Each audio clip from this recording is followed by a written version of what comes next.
My family immigrated here from India in the early 90s. They went to Hong Kong first, and then they made their way to Canada. And the main reason that they left during that time is because their future was uncertain in India, in Punjab at the time, following what was happening in the 80s, the media blackout, the persecution of our people following Operation Blue Star. And my dad set up life here in Canada, in Vancouver, and I was born here. I was lucky enough to be born in Canada. I enjoy that privilege, and I have the ability to speak out, and it makes my dad nervous when I do, because he wasn't afforded that ability as a child, and I know he carries that trauma still today, and it presents itself every time I do an interview like this, or I make a post on Instagram. It always bothers him a bit. I recently visited Punjab early February for a cousin's wedding, and it's just wild to me how quickly the situation there has shifted. We're not allowed congregating in any group. Even coming out there, they had to go out there individually so that the police wouldn't suspect that they were trying to do anything. I was trying to learn about what is even happening to my people, what are these tactics, and I realized I didn't even have the language to describe the pain that they've inflicted onto us.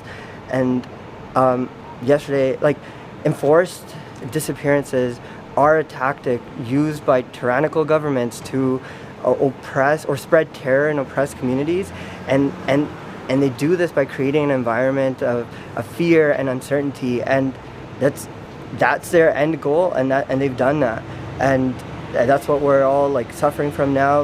There's no internet, world's largest democracy, but in the last 5 years they've had the most internet shutdowns. How does that make any sense? And this is why these tactics are banned, and this is why Amnesty International is speaking out against it. It is a human rights violation when you just black out the internet and start picking people off the streets, and you just occupy the entire state with military forces. Their goal is to create uncertainty. It's to create fear. They don't want people to speak out.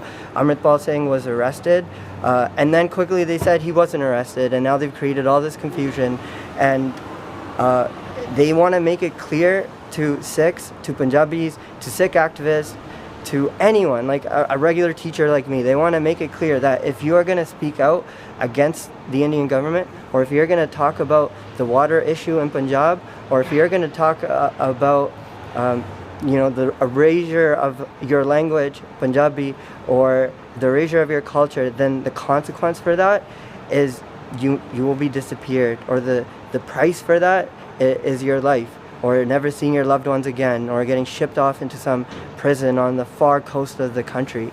And they made that clear. And as a Canadian, it's wild. It's wild for me to think that because I have an opinion, I have an idea in my head, and if I put it out there, that a government can just dispose of me. And not even just dispose of me, because then that would be easy for my family. They can disappear me so that my family lives in a state of uncertainty. They never get closure. And this is what families in Punjab since the 80s and have been living with. To this day, there's families in Punjab whose sons and daughters never came home.